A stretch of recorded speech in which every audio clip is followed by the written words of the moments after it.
Assalamualaikum warahmatullahi wabarakatuh. Selamat pagi, selamat siang, dan selamat malam. Perkenalkan, nama saya Novel Dafol Aditya dengan NIM 111223067.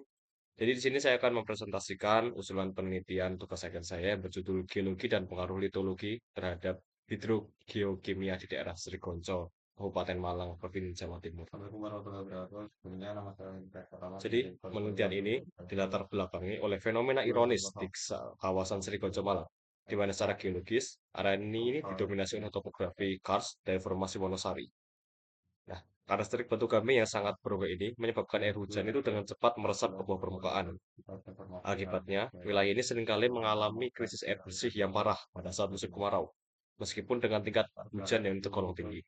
Di sisi lain, akuifer karst ini juga bersinggungan dengan batuan vulkanik dari formasi Mandalika, sehingga dapat terjadi dinamika interaksi air tanah antar formasi yang perlu direkonstruksi secara intensif. Selain itu, masalah kuantitas, akuifer bebas dengan banyak rekahan ini itu sangat rentan terhadap pencemaran, terutama dari konsentrasi nitrat dari aktivitas domestik dan pertanian di atasnya. Oleh karena itu, pemahaman hidrogeokimia yang komprehensif sangat mendesak diperlukan sebagai dasar untuk strategi konservasi dan pemenuhan kebutuhan air masyarakat. Nah, tujuan penelitian saya ini adalah berangkat dari latar belakang tersebut, itu penelitian ini tuh menetapkan tiga tujuan utama.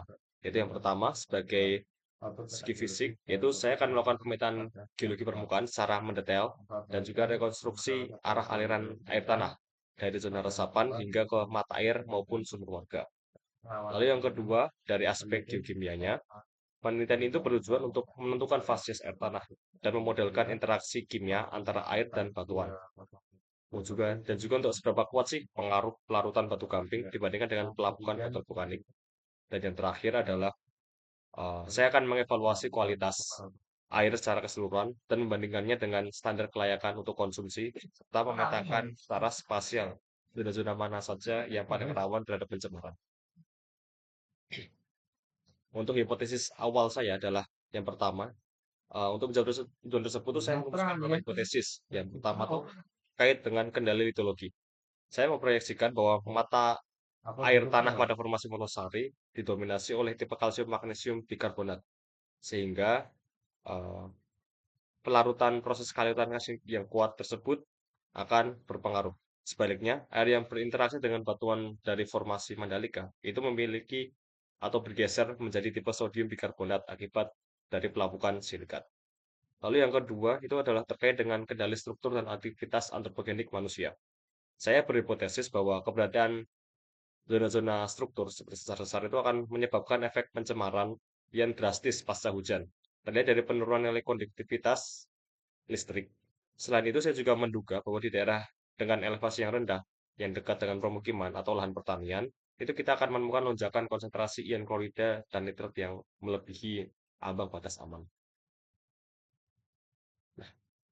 Lalu untuk metodologi penelitiannya, itu untuk menguji hipotesis yang telah saya kemukakan sebelumnya, saya merancang dalam 4 fase. Yang pertama tuh diawali dengan studi literatur dan analisis model digital elevation atau DEM untuk merencanakan jalur lintasan.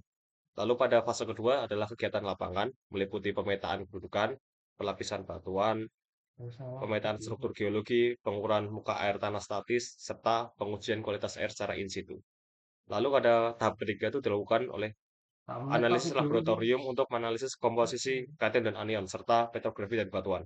Lalu yang terakhir adalah di fase 4 melakukan pemodelan, di mana data lab atau akan divalidasi dengan perhitungan charge balance error, yang kemudian diplot ke dalam diagram fase seperti triennial paper atau STIP, dan disimulasikan menggunakan perangkat lunak berupa PHREEQC untuk menyusun model hidrogeokimia yang komprehensif.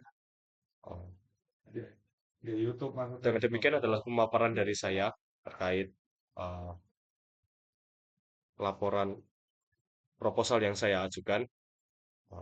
Terima kasih dan wassalamualaikum warahmatullahi wabarakatuh.